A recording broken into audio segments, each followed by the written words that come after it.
I don't know if you have a pulse and you're not feeling anxious with all these headlines, if you're alive or not. Once upon a time, I thought that the whole country was my responsibility and every black person in it was all up to me. And if it wasn't up to me, they weren't going to prosper economically. That a woman is born with all of the eggs that she will ever carry. That means that when your grandmother's womb birthed your mother, your cells were already in there.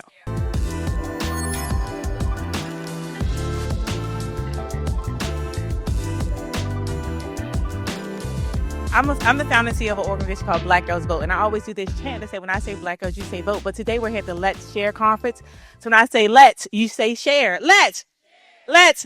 One more time. When I say let's, you say share. Let's.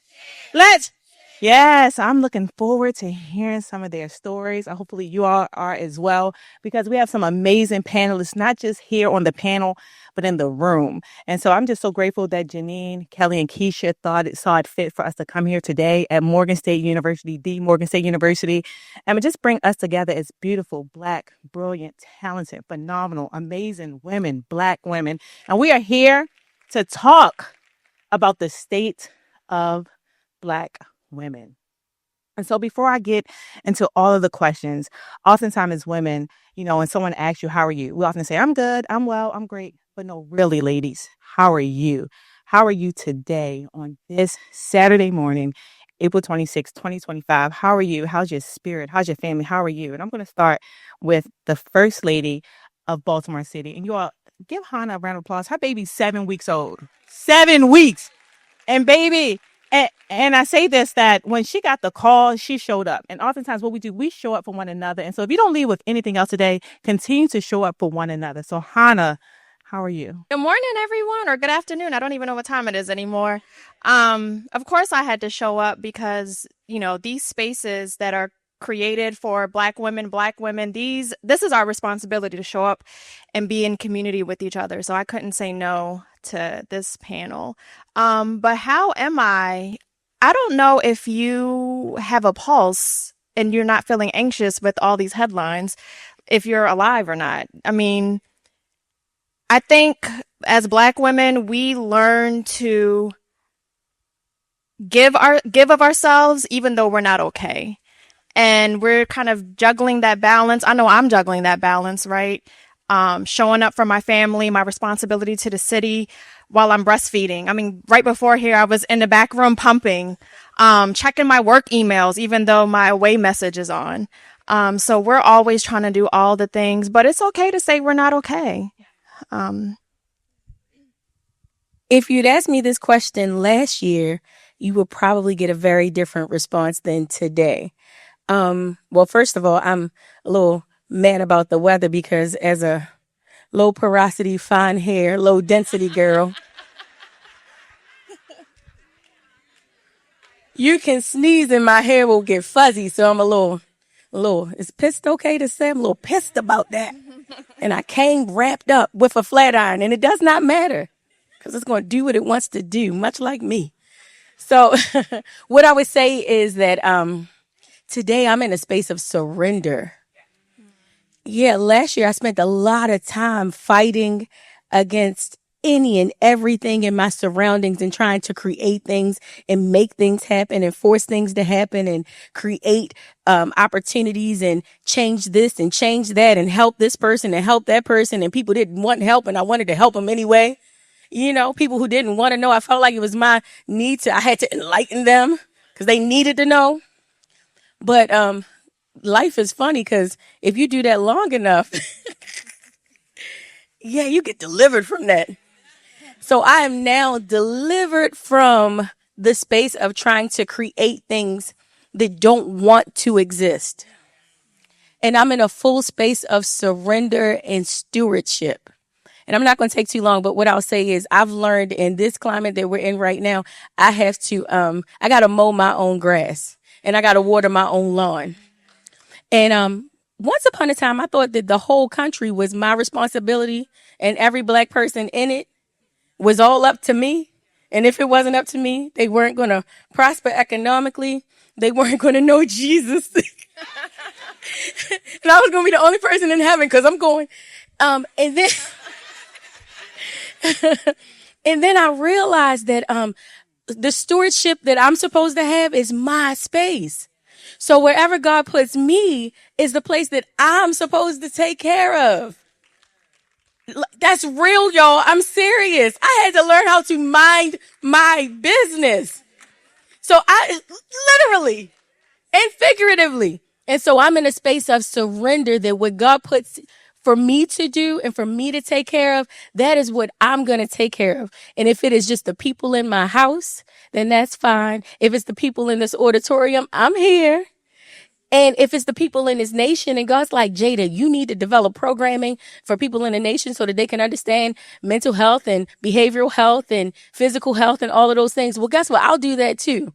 But until it shows up for me to do, I'm going to mind my business. Mind the business that pays you. I hear that. Church. Before I can answer how I am, I have to answer who I am. All right now. Working for Care First Blue Cross Blue Shield, I'm a public health sociologist, so I often say your zip code is a better predictor of your health than your genetic code, which is an injustice that has been true for generations. I'm one of the people that feels comfortable working in a corporate environment. I like having a boss. I have an amazing boss. And I don't feel safe enough just yet to go outside of that 9 to 5. So yesterday at work, we had this maternal health conference. And I want to remind us that a woman is born with all of the eggs that she will ever carry. Right. That means that when your grandmother's womb birthed your mother, your cells were already in there. The lineage that you carry with you is not just the architect, it is the ancestral nature of who we are. So who I am is daughter of Josephine Simone, is granddaughter of Lita Simone, who immigrated to this country from San Fernando, Trinidad in the 1800s. They bore with them a struggle and a sacrifice and a level of power and resilience that is unshakable. So how am I? I am how they were, just as they were having to do their own sacrifice, just as they felt in this moment. I feel broken and beautiful at the same time. I am tender and I am tenacious at the same time. I am complex and I contain multitudes, just like every woman and man in this room. We gonna be all right, just like our ancestors were. Yes, I told y'all we had a bad panel, right? And I'm so excited. So, it has been 95 days since President Trump took office, right? And over the last 95 days, there's been a shift of emotions, or whether you're Democrat, Republican, all that, Black women, we show up in different spaces, however we are. But what we've seen is that post-election, people are feeling exhausted. Some are feeling motivated. And so I would like to ask each and one of you, what do you think is the emotional and mental state of Black women at this very moment? And I'll start with Destiny and work my way back. Yeah. I think that this time demands resilience, but the kind of action continues to be those 4 letters that we've all heard about, the FAFO, right? Y'all fill in the blanks, such around and find out, right? Say that again, please. What'd you say? I said such around and find out. You're not getting me in trouble, Nike. So I talk a lot about my ancestors and the women because I come from a matriarchal family and girl power is just sort of embedded within that. And to me, that is what the emotional state of Black women is right now. It is drawing and leaning in to all of the things that made our village strong from wherever or whomever we drew from, right? So the elements around civic engagement and our emotional state, for me right now, I don't think that means taking to the streets. That means acts of resistance are pouring back into the brilliance of the sisters right next to me. Absolutely. That means, reaching and lifting as we climb. That means picking up the phone instead of sending a text, for example, and asking my sister, how are you doing? And really meaning it. not moving through it, not sending a little bit of a pebbling. It also means, we talk a lot about pulling up a chair. That brilliance that many of us carry with us this moment requires sharing that light, sharing that brilliance with others. So if you've already had to fight to bring the chair to the table, that means you need to bring 10 more with you. Who's familiar with Dr. Gladys West? Does that name sound familiar? I saw one hand raised. Dr. Gladys West is the hidden figure of GPS. She was a mathematical genius that literally did the calculations to help us map the globe. Her name was not spoken, and we saw that only one person raised their hand. Do you know how she was discovered? It was another Black woman, a sorority sister, like my two sorors, my line sisters from A&T. Hi. Who, Aggie Pride, thank you. My brother's also a Morgan grad, so huge fan of HBCUs. But she was submitting her for a nomination. She read her bio at a sorority meeting. Dr. West was already in her 80s at this moment. And she said, "You did what? The world needs to know about this." And now she is ranked on the BBC's 100 most important people to ever live. It is because another Black woman who was brilliant herself, saw her brilliance, let that light shine, and said, "Let me use my platform for you." So that's the emotional healing, is not just happening and centering myself. It is using the power of the village to bring that light until it is undeniable. Yes. And I love that, because we're also not only sharing our story, but sharing the stories of other women. And that's so important, because oftentimes we're in rooms that people may not know who a Destiny is, or a Jada is, or Hannah is, but it's our responsibility to uplift another woman when you go into those rooms. So keep that in mind. Jada, back to you. So what I realized for me, I can usually have I have a really good sense of the way the wind is shifting. Yeah.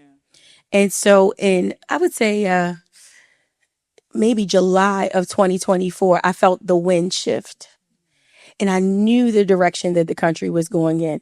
The difficult part is, and I don't know how many of you have the gift of discernment. Yes. If you have a high discerning spirit and you can tell a shift in the wind, I always say that I feel like I look like the crazy scientist on an asteroid movie who's telling everybody, like, the big one is coming.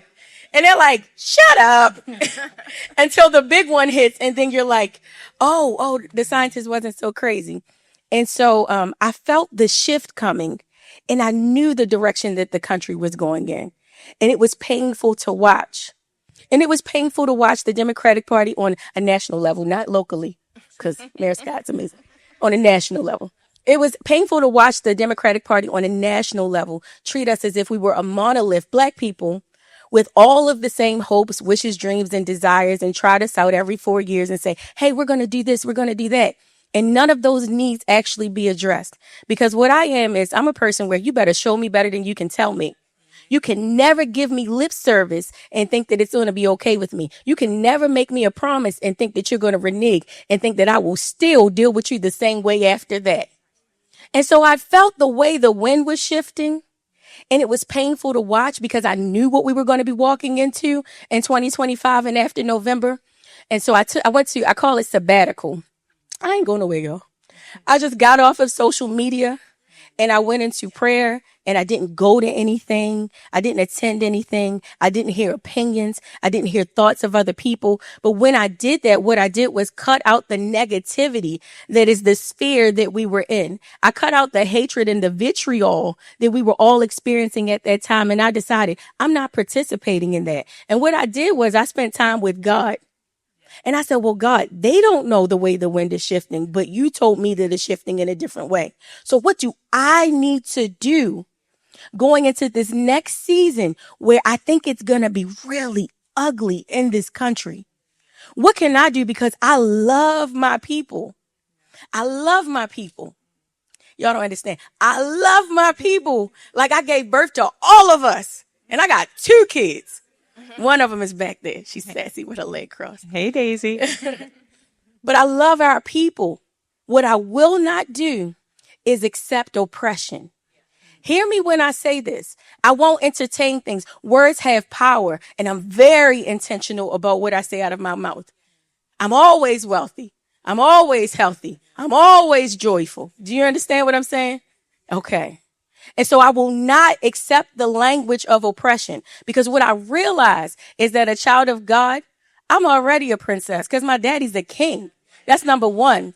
And so I'm a person who lives in a society that is attempting to oppress her, but I'm victorious. And I want the rest of us to get there so that we all understand that we live in a society that's attempting to oppress us, but we're victorious. Because when you realize that you're not oppressed, but someone's attempting to oppress you, that incites a different feeling in you. Because that means that you're trying to take something that I have. Do you understand what I'm saying? If I got $500,000 in my pocket and you're calling me broke, the devil is a lie. And if you're trying to come and take my $500,000, I got a wear and carry license recently, so you're not going to do that. I'm not exciting violence. But do you understand what I mean? When you have something and someone, a system is trying to take what's yours, it's very different than acquiescing to the system saying it's yours. So I need you to receive that right now. You are not what? Broke. So, you are not what? Oppressed. You are living in a system that's attempting to what? Oppress you. But you are not oppressed. You are free. You were born free. Just like Destiny talked, I'm not going to take too long, I'm sorry. Just like Destiny talked about her ancestors that came over here with the resilience, our ancestors made it through the Middle Passage. Are you built like that? Can you make it through the Middle Passage in the belly of a ship with disease and your relatives being taken from you and people jumping off the ship, being raped and murdered and all of those things? That is in your DNA. Survival. Don't you ever lay down and claim oppression. It's not yours to carry. I'm done. How am I supposed to follow up that? You got it, Hannah. The state of Black women, I can only speak about the state of the 92%. I don't know about the other women. I know you said all women, but I can't relate to the 8%. But I think the 92% is we're having a very collective I told you so moment. Yeah. I see all these advertisements for protests and marches in front of City Hall, in front of Tesla dealerships, in front of the White House. But I think Black women, we're doing something radical instead, and we're resting. Rest for Black women is a radical thing. And we don't have to earn rest. We just deserve rest. We are the mules of society. We're often pulled in to clean up the mess that someone else has created. And we're just like, you know what? This is our time to pour into ourselves, to pour into each other. The sisterhood theme has been coming up, with us all for spaces like this. The nonprofit that I work with, Be More Empowered, we work with Black girls and women in Baltimore City, and we emphasize wellness, not just your physical wellness, but your mental wellness, your emotional wellness, sisterhood, journaling, breath work, doing yoga therapy, crying with each other, having our feet touch grass. All that is important. And I see a lot of our sisters prioritizing that. And I love that for us. Yes. And rest is not inaction. We are, like I mentioned before, we are pouring into ourselves. We are pouring into each other. Oftentimes we have this proverbial, when I get on top, I'll pull someone up, but you can pull someone up while you're climbing. You don't have to wait till you're on top. So I think the state of Black women is, we're chilling. We told y'all what it was, and we are going to work on us. Yeah. And so I really appreciate that. And for each and every one of you here, continue to lean in on that. And even just being here today, this is a place of we're feeding our souls and we're resting, because many of us are mothers, we're caregivers, we're wives. But in this moment, you were selfish, pun intended, right? And chose to pour into yourself and rest, right? So I appreciate that. I like that. That's exactly what I'm sitting here reflecting on. Because if this room is any indication of the state of Black women, we are golden. Yes. Y'all look beautiful. Your energy that you're pouring into us, we are reciprocating and reflecting right back to you. And to me, there's a level of lightness in the air today. Mm-hmm. I mean, it's hot. I'm having a personal summer up here, but that's separate and apart. You look beautiful. Where them things at? Exactly. Right. Yes. So this is the collective joy that we are so grateful to Kelly. We're so grateful to Janine and Keisha for curating today. We're grateful to you, Nike. That spirit of gratitude pouring into one another, that is how we're doing. And that's all right. And I truly believe that there's somebody in this room that each and every one of you have to meet. It could just be one sister that you just walk away feeling like, I had to go to the Let's Share conference because I had to meet her. And that one connection can truly change the trajectory of your life. So don't take any of that for granted or lightly. All right, next question, you all. This is so much fun. I'm having so much fun here. All right, so each one of you carry multiple titles, right? Mother, wife, change leader, VP. What part of your identity feels most at peace? And which part feels most overlooked? I'm going to start with you, Destiny. Okay. I felt like you were going to do that. You felt it? Okay. You're right. I'm a huge fan of Nikes, by the way. I'm fortunate to sit on the advisory board of Black Girls Vote. How many of you were at the very first Black Girls Vote ball at the Forum? I was. And I remember seeing how special what Nike was doing was curated in that room. And I've been begging her for 5 years, Nike, I want to be on your board. And finally, her vision expanded to include me. So just thank you for your leadership. It's lovely to have this. But it's the inaugural board, so I didn't make you wait. Okay. Right. We just got to wait. That's right. Okay. Patience. It's a virtue, as we heard on the last panel. So, Ariane said something on the last panel around this work around people pleasing, which was work that I had to do, work that many of us has to work through. So the part of me that is most at peace right now is my inner child that I am rediscovering.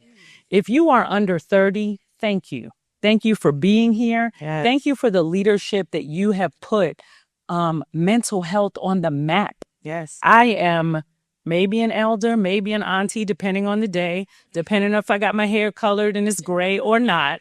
But the point is that our young people have said mental health is a priority. My self-care matters. I have boundaries and you will not cross them. So I learned terms like narcissism and gaslighting. And then the beauty of the inner child. So you know how she spends her days? Getting rainbow nail polish on my feet, going to an amusement park to be delighted, playing in puddles of water, all of the things that when I was growing up, a child was supposed to be seen and not heard. Okay. When I was growing up, I didn't have opinions. And so to be able to now, because of the complexity and dysfunction in our national level, be able to pour into myself and a community of others and rediscover singing, even if it's badly, rediscover music and arts and culture, things that you don't always have the opportunity to sort of look outside of yourself. So there's a level of freedom that comes with discovering who that inner child was. But there is also a level of mourning and grieving that I'm also making space for. There are elements. I grew up in Brooklyn, New York in the 90s, okay, which is not unlike Baltimore, not unlike New Orleans, not unlike Detroit, a Category 5 hyper-segregated city that is structurally disinvested in, where crime and chaos is encouraged, right? We are left to our own devices. That was an unsafe place to grow up. And so there are protection mechanisms that were required to keep me safe. But those are things that I can lay down now. I don't need to do that anymore. And so the process of also celebrating the inner child, moving through that grief and saying it's okay to leave that behind and now celebrate you and center you, she's having a blast, y'all. Yeah. I love that for you. Jada? Nike, you know I have hypothyroidism. You have to repeat the question for me. I knew he was going to say that.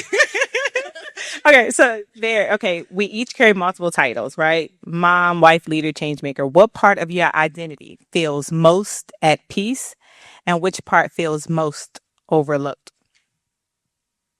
The part that I would say feels most at peace is, I can't even say at peace because I destroyed it. I killed it and I'm done with it. And that would be the part of me that really was invested in people liking me. Now, understand that if you'd asked me before, do you care if people like you? I'd have said no. No, of course I don't care. I'm from Baltimore. Like, I don't care if people like me. No, I'm good. I'm good. But what I realized, and you don't realize this until there's an assault on your reputation, and God tells you to shut your mouth up and not defend yourself. I did one of those prayers where I said, Lord, just, I want to be closer to you, God. I love you. Show me anything that's separating me from you. How can we be closer? I didn't realize he was going to obliterate. He would obliterate my sense of self and the things that I knew about myself. I didn't know that he would evacuate my heart and show me that there were things inside like people pleasing and wanting to be liked by other people. And that when you want to be liked by other people, now understand, it's nothing wrong with being likable, but when you want to and desire to be liked by other people, you then compromise the things that you're actually put here to do and the purpose you're supposed to have. So conversations that I'm supposed to have, I don't address because I don't want to be mean and I want you to like me. Confrontations I'm supposed to engage in and act in words that you say out of your mouth that I should correct you on. I don't correct you because I want to be nice and I want us to be friends. When God is calling me to be a light in the darkness and be like, sis, shut your mouth up. Why are you running your mouth about that? That has nothing to do with you and nothing to do with me. Do you understand what I'm saying? And we call those things being a good friend and allowing friendships that linger too long when you know good and well this situation has expired. It is over. The subscription is up. You're stinking like chicken packages left in the trash overnight. You need to go. We understand that. But because you want to like and be liked, you allow those things to continue on. And let me tell you when you realize that you've allowed it to continue on. Like anything that gets out of control, it becomes malignant. And it becomes a malignant force in your life. But God is so good that he allowed those malignant forces in my life to expose things that were inside of me that needed to be addressed too.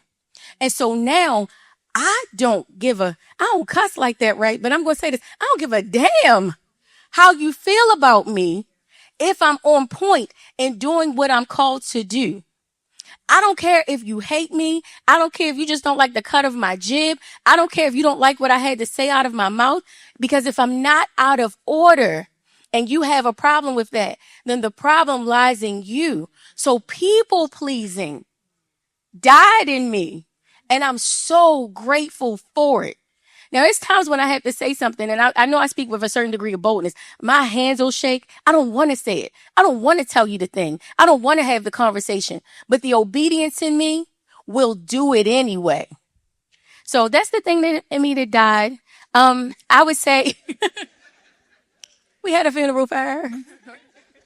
And a whole lot of tears. I would tell my husband, like, oh, you should say, because I don't like me no more. He would like, you fine. But the thing that in me that I think is overlooked, and I would say this, it's not so much the thing that other people overlook. It's the thing that I overlook about myself. And so I'm a multipreneur, all of that good stuff, the businesses and COO of BTST services. And the thing that I think that I've overlooked about myself is just, and I'm going to say it here and I'm going to say it firmly, and I'm a little shy saying it. I'm a dynamic businesswoman.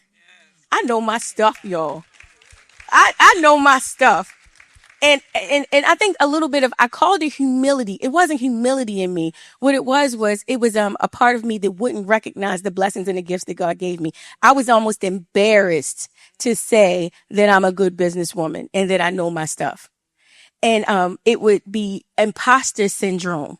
And so I couldn't see myself in that way. And when other people would say it about me, it would kind of make me feel almost a little embarrassed, a little bit shy. But it's like, oh, don't say that. Say it some more. Don't say that. Let me hear it one more time. You understand what I'm saying? The push-pull of it. But now I don't need the push-pull of it because I stand 10 toes down in it. And when I go into boardrooms as Jada from East Baltimore, knowing her stuff. So that would be the part of me. I would say I overlooked that, but that also died as well too. We had a funeral. To the funerals, yeah. A lot of funerals. Hannah? I would say what gives me the most peace is motherhood. Motherhood keeps me grounded. My oldest will be 10 this year. I can't believe I've kept a human alive for almost 10 years. Somebody trusted me. I'm amazed. I can't believe that I'm a real life adult sometimes. No, I'm just joking, kind of. But I love being a mother. It's my favorite thing. It's my favorite title. Many people have known me as a mom. A few years ago, it was just my son and I. We would, Black Swan had a brunch and I would bring him with me. He was the only kid at brunch, or, Like me. anytime you saw me, you saw him. And so having, Charm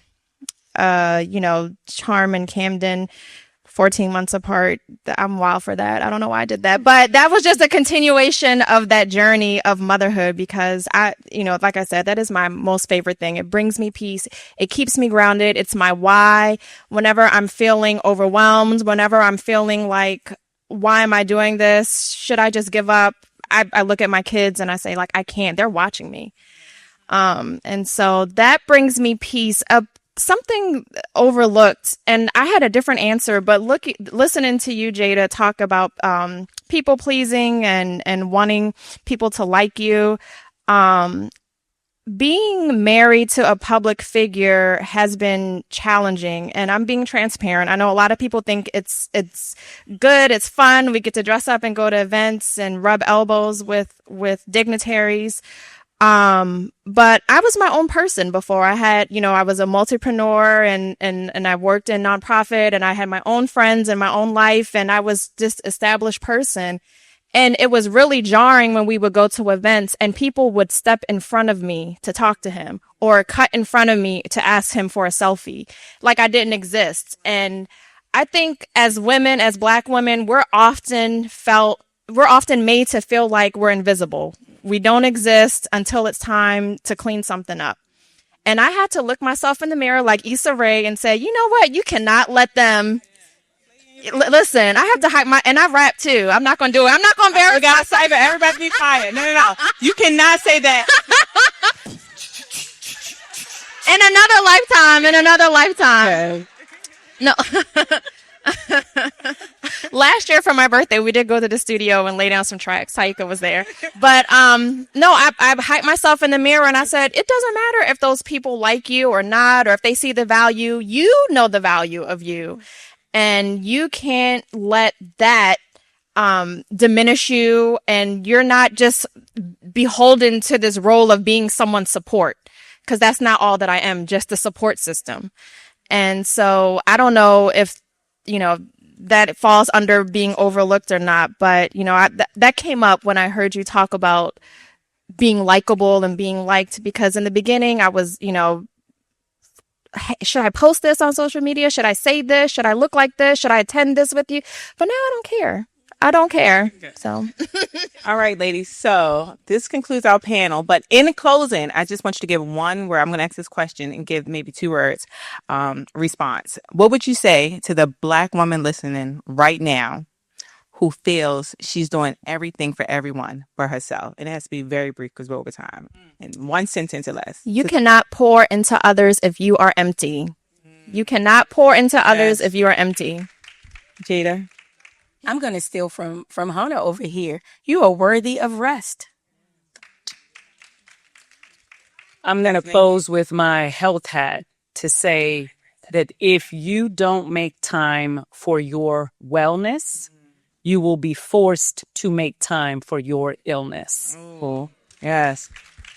And if I could add, just sitting here listening to these women, I believe that every single woman here today has a story. And so being on theme, there truly is glory in your story. And I truly look forward to seeing many of you on panels and hearing from you and just learning more about your stories, and know that each and every one of you here, you are worthy. So thank you to the Selfish team for having us to the Ish podcast. Thank you to the panelists. And this is amazing. I'm going to bring Mitzi back. Let's give Mitzi another round of applause for holding us down. Yes.